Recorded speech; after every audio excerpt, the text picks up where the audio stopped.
most beautiful children. Fuck!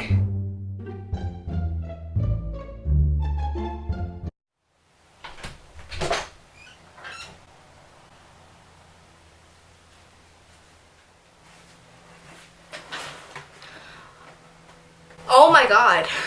Okay, hold on. Let me just resituate myself and then we'll get... Okay, so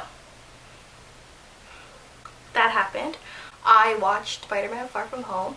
So let me just talk about the movie a little bit more. So again, this is gonna be a spoiler review because I don't like keeping spoilers away from people, but I feel like I could.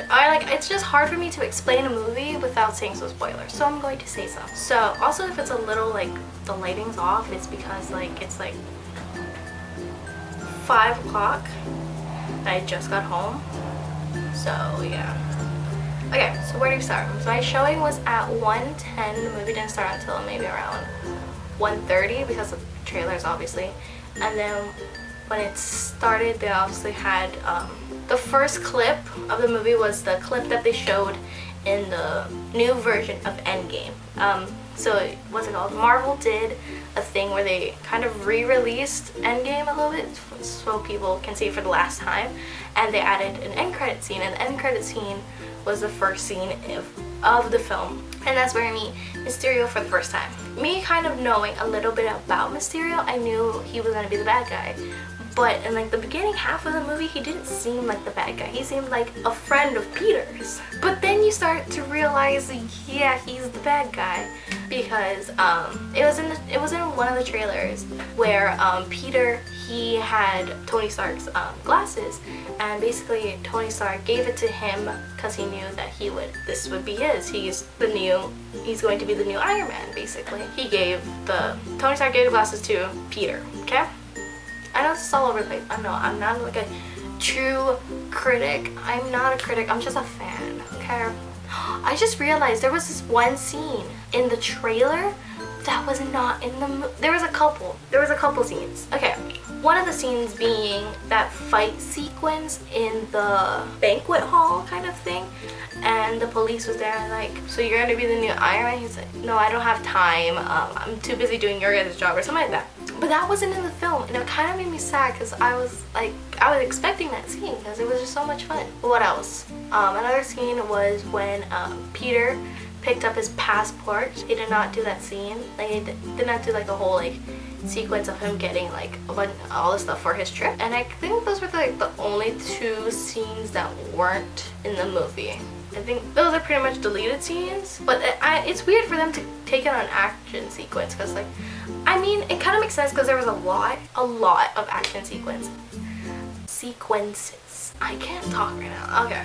Well, what else happened? So the whole thing about the movie is that like it's kind of like Mysterio is kind of getting in our mind in some sense.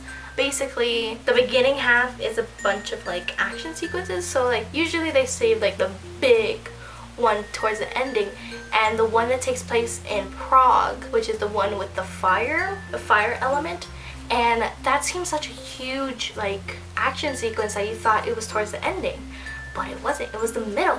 It was the middle of the movie, which is pretty... Okay, Tiffany, it was the middle of the movie. We get it. Pretty crazy. And that's when kind of like the plot, like there's a whole plot twist. When we find out Mysterio he worked for Tony Stark, and so if you look back to Civil War, it was actually the first appearance Spider-Man ever made in a Marvel film, in a Marvel Studios film. So he actually created those like glasses where you can see like a kind of like an alternate universe in some sense. Yeah, I don't really know. I don't remember what it's actually called, but it's like it's kind of like the beginning part of when Tony Stark is kind of giving like a spiel to, I think it was MIT or something like that. Basically, the guy behind the scenes was Quentin Beck, which is Jake Gyllenhaal's character. That was pretty crazy. Like, I was like, whoa, that's freaking crazy. I literally say crazy so many times in the past 2 seconds. Like, girl, we get it. It was crazy. Basically, all the people that were like on Quentin Beck's side, they used to work for Tony Stark, and basically Tony Stark fired all of them, and they just made like a band that they would find a way to get the system back, which is Edith, which is the glasses. So the one part where like we figured out how Mysterio was like changing people's perspective or things like that, how he manipulated, that's the word, manipulated people's minds, was like through the drones and things like that. Peter and MJ's love story is the cutest thing ever. Like, me being a Tom Holland stan kind of like hurt me a little bit, but at the same time it was just like, yes, they kissed 3 times. Like, I was like, 1 is good enough. That was cute. But basically Peter gives MJ this necklace, that was like the Black Dahlian or something like that. I can't think of what it's called, but he gave her this necklace and it was like all broken. She was like, oh no, it's okay, it's perfect. And she kisses him and it was so cute. Oh, I really like you. And things like that. Oh, that was so cute. It was such an... Looks like we got another word. Cute. Oh my god, it's so cute. Girl, think of other words. Think of other words. Awkward romance, but it was so adorable. I freaking loved it.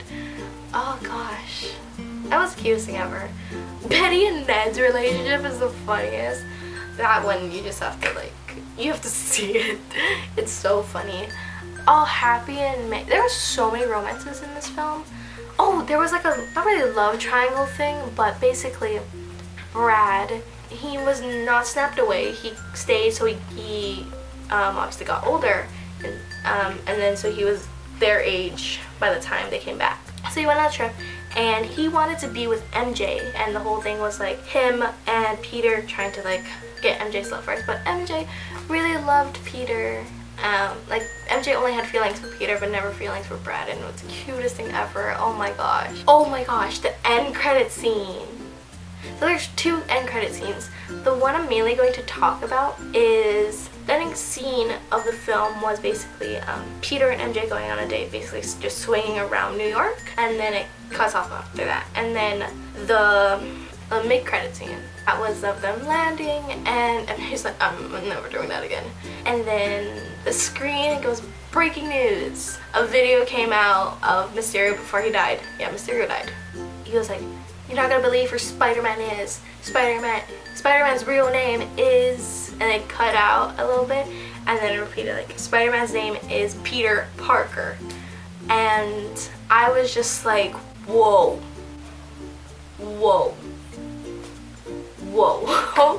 What? He did him dirty.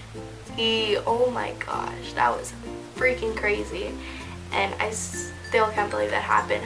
So, kind of going on that whole end credit scene, I'm kind of thinking of how third movie's gonna go, because obviously there's a third movie, because like you can't just leave us on a cliffhanger, because that would be terrible. Marvel, I will mess you up if you leave us on a cliffhanger. I will mess you up. Sorry to threaten you, I love your movies.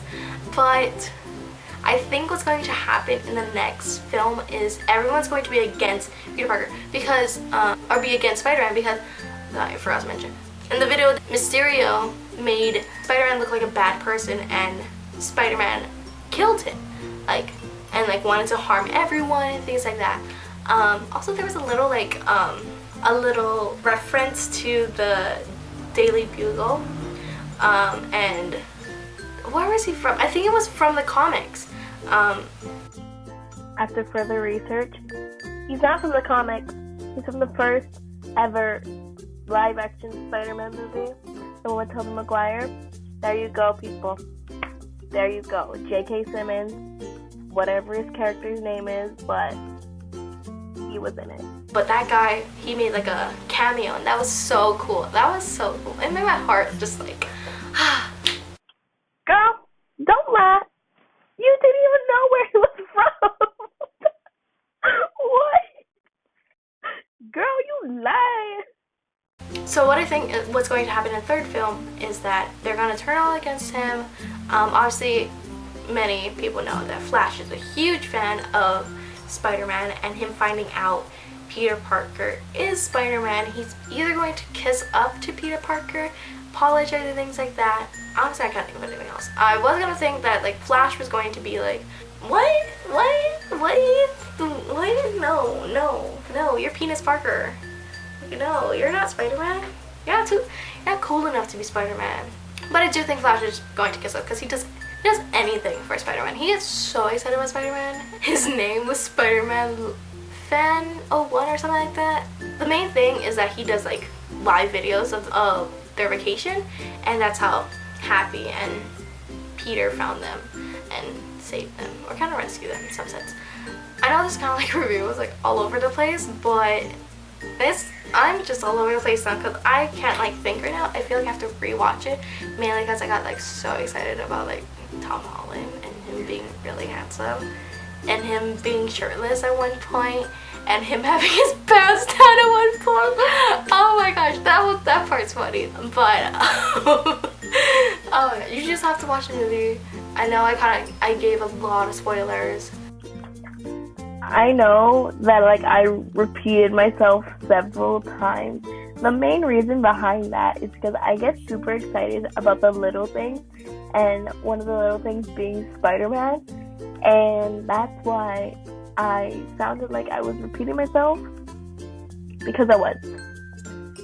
I have tendency to do that, whether it's this or in real life. Sorry. I'm so sorry. But I'm sorry. I do love this film a lot. Or just I love Spider-Man in general. So yeah, I got really excited and I'm just talking way too much and I'm going to stop now. Thank you guys so much for watching this weird video of me just fangirling a lot about Spider-Man and Tom Holland. Oh, he's so handsome. Sorry, again, I hope you guys enjoyed this video and I hope to see you guys next time. Bye.